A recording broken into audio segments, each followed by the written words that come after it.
Good morning, everyone. It's Tuesday morning, the 16th of April. Hope you all are having a good week so far. And you're all looking good out there today. Well, today I'm going to entitle this video Money, M-O-N-E-Y, Money. I've often said I wish we didn't even have to have the filthy stuff. You know what the Bible calls it? Filthy lucre. Doesn't the Bible say the love of money is the root of all evil? But you try getting through one day without it and you're going to have problems, you know. We have to have it to survive. We have to have it to pay our bills, keep our lights on, keep our phones on, keep gas in our cars, keep our auto insurance paid, keep our home insurance paid, you know, buy groceries.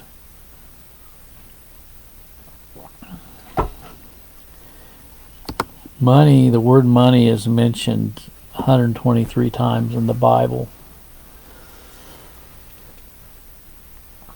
And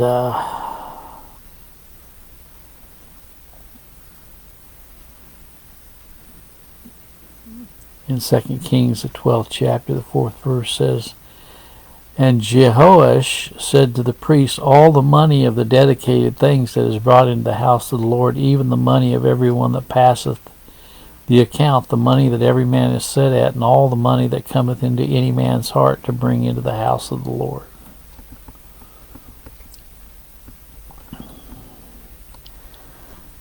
Well, you know, it was a big deal with Joseph when he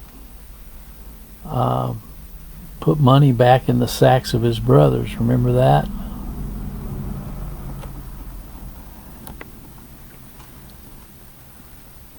Well,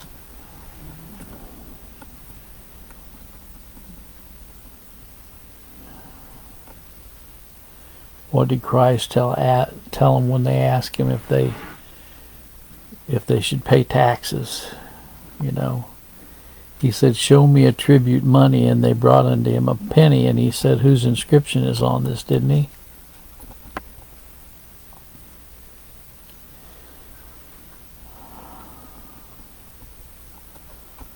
Well,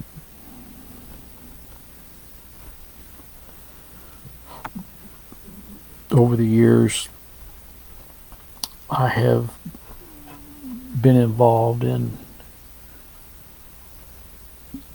a lot of things that required the exchange and transaction of money.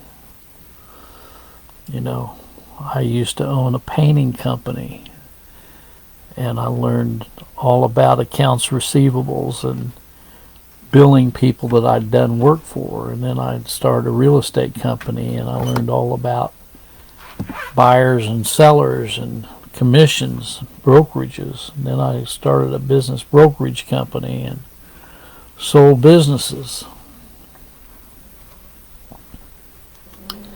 Like I said yesterday on a little video I planted, I'm kind of coming back out of retirement. Just kind of feel like I need to continue working a little bit longer to keep money on the table, to protect my family.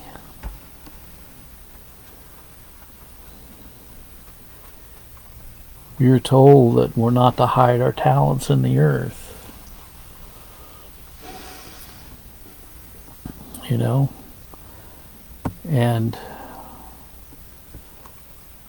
But some people put an awful lot of emphasis on money. Their whole life is money.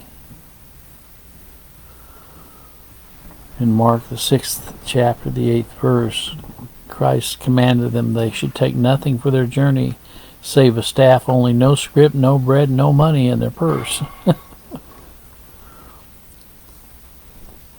Well, Judas betrayed Christ for 30 pieces of silver, didn't he?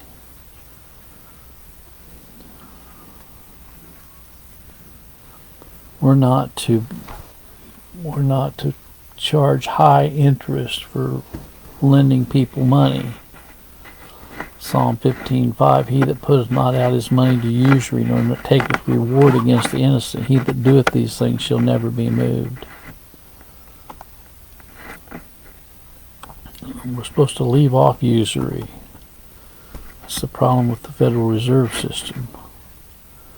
They're into usury. Really, it's thievery.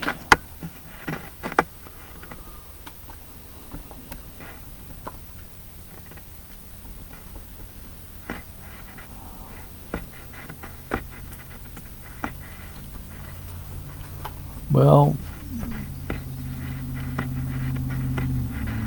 Ecclesiastes 7:12, wisdom is a defense and money is a defense, but the excellency of knowledge is that wisdom giveth life to them that have it.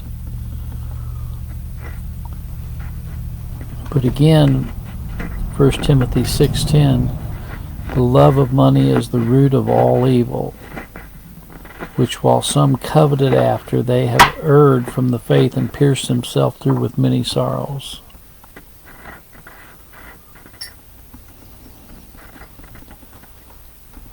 Some people, their whole life is money. Their God is money. How much they can accumulate in this life. Like I said, it's something you have to have. It's a necessary, if there's any necessary evils, it's money. Because you can't exist without it. You know, you can't exist without it.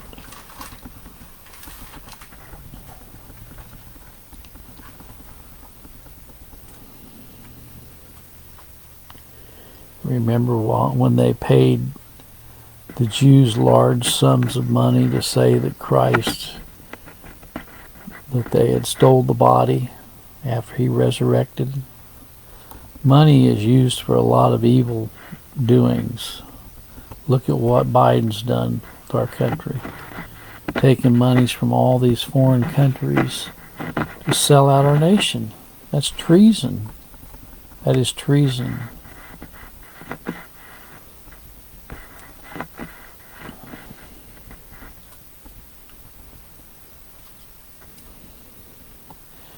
Jesus made a whip and cast the money changers out of the temple. He beheld, Mark 12:41, he beheld how the people cast money into the treasury. You know, they were doing like a lot of ministries do today. They're in it for the money, the almighty dollar.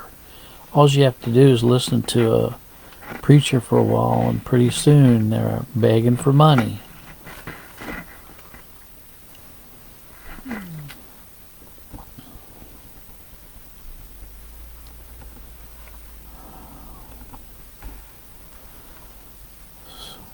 So this morning, if you're involved in a business, it's important that you keep honest accounts, that you do not take advantage or defraud people.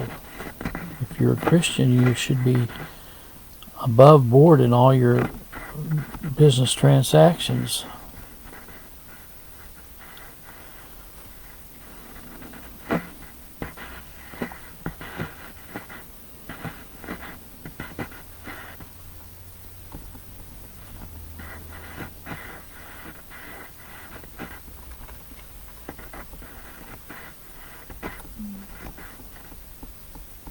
Well, that's kind of what's on my mind this morning. And God will prosper his people. He said he desires that we prosper and be in health. And we see a lot of Christians being persecuted for their faith today. You know.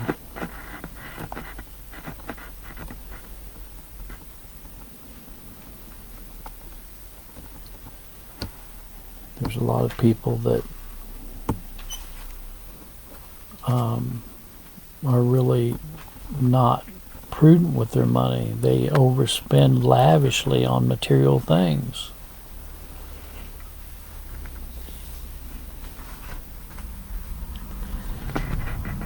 God gave Job more in his end of his life than he did at the beginning. Remember, it says in Job 42:11, then came there unto him all his brethren and all his sisters and all that had been of the acquaintance before, and did eat bread with him in his house. And they bemoaned him and comforted him over all the evil that the Lord had brought upon him. Every man also gave him a piece of money, and every one an earring of gold. God put it in their hearts to give Job, the relatives, to give Job his money. Give Job money, you know. Well, you know, God is in control over all of these things. He's sovereign over what businesses we're involved in. He's sovereign over bringing us people into our lives so that we can earn money for our families. He's the one that softens people's hearts and hardens people's hearts. God has it all in his hand. That's always a comfort to me. In the first years of my life, I didn't understand that. The first years of my life, I thought it was all up to me. If it's to be, it's up to me. I found out later that it was all up to what God ordained. May the good Lord be with you today in a special way is my prayer. God bless.